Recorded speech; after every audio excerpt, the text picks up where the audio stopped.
Hallelujah. सबको praise the Lord. जैमसी की मैं आशा करती हूँ आप सब ब्लेस्ड होंगे, आशीषित होंगे और प्रभु में आनंदित होंगे। आइए हम मेरी भविष्यवाणी पुस्तक में से आज के वचन को पढ़ते हैं जो हमें आप पास्टर अंकुर यूसुफ नूरुल्लाह जी और पास्टर सोनिया यूसुफ नूरुल्लाह जी की ओर से दिया जाता है।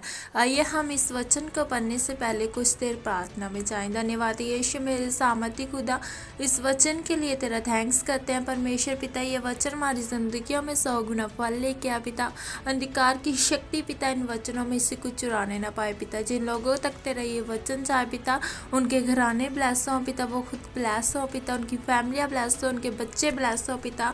ये वचन उनकी ज़िंदगियों में कार्य करे और पिता बिगेस्ट टेस्टिमनी को लेकर आए मेरे सामर्थ्य खुदा पिता। ये वचन उनकी ज़िंदगियों में काम करे मेरे परमेश्वर पिता। आगे के समय को तेरे हाथों में सौंपते पिता, दुआ मांगते हैं यीशु नासरी के नाम से, आमीन। आज का वचन, जागते रहो, विश्वास में स्थिर रहो, पूर्ण स्थान करो, बलवंत हो। 1 कुरिन्थियों 16:13। मेरे प्रिय, बाइबल में इन वचनों को पौलुस कुरिन्थियों की कलीसिया को लिख रहा है कि जागते रहो, विश्वास में स्थिर रहो, पूर्ण पाठ करो, बलवंत हो जाओ। जागते रहो शब्द को अगर हम यूनानी भाषा में पढ़े तो उसमें लिखा है गिरोरियोस, जिसका अर्थ है उन चीज़ों का फ़ायदा उठाना जो तुम्हें पहले से दी गई है। परमेश्वर का वचन कहता है जागते रहो। प्रभु के कहने का मतलब है जो वचन के द्वारा परमेश्वर ने बाइबल में वायदे हुए हैं उनको पढ़ो, उन पर मनन करो और उन वायदों को अपने जीवनों में फ़ायदा लो। आज अगर आप बीमार हैं तो परमेश्वर का वचन कहता है कि यीशु मसीह के कोरे खाने से तुम चंगे हो चुके हो। यीशु के नरम और दीन बनने से तुम गरीब के श्रापों से आज़ाद हो चुके हो। लेकिन ये सब फ़ायदे आपके जीवन में तभी पूरे होंगे अगर आप परमेश्वर के वचनों को रोज़ पढ़ेंगे और उन वचनों पर विश्वास करेंगे। परमेश्वर का वचन कहता है जागते रहो और आपकी ज़रूरत के अनुसार जो वचन लिखा हुआ है उसको बाइबल में से ढूंढो और उस वचन पर रोज़ मनन करो। आगे परमेश्वर के वचन में लिखा है कि बलवंत हो, जिसका मतलब परमेश्वर का वचन कहता है कि मजबूत बनो, परमेश्वर में अड़े और खड़े रहो।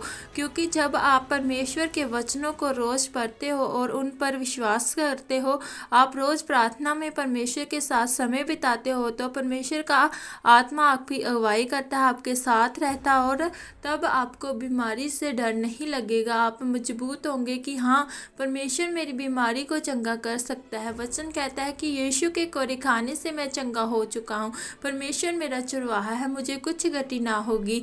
अब जब आप वचनों को बोलेंगे तो आप मजबूत होंगे। परमेश्वर नहीं चाहता कि आप बीमारियों की तरह रोते रहे फिरें।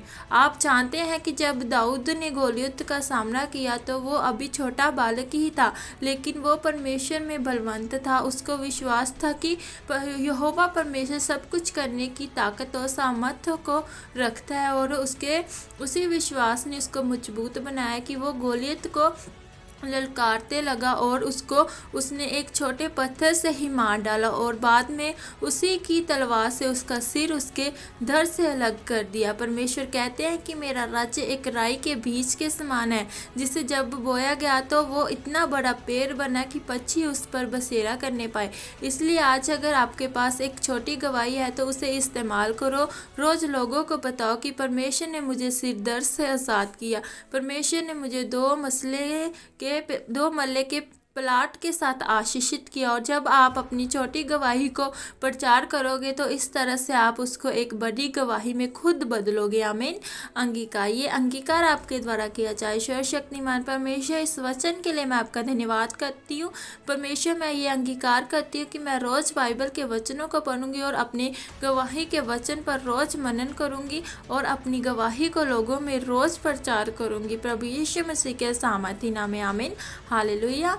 1 वर्ष का बाइबल कोर्स, उत्पत्ति 31 का 1 से 21, मत्ती 23 का 1 से 12, यिर्मयाह 22 का 1 से 9। हालेलुया। धन्यवाद यीशु पिता, ये वचन तेरे लोगों की जिंदगियों में कार्य करे पिता। तेरा धन्यवाद करते पिता। आगे के समय को तेरे हाथों में सौंपते हैं, दुआ मांगते हैं यीशु नासरी के नाम से, आमीन आमीन। God bless you all. सबको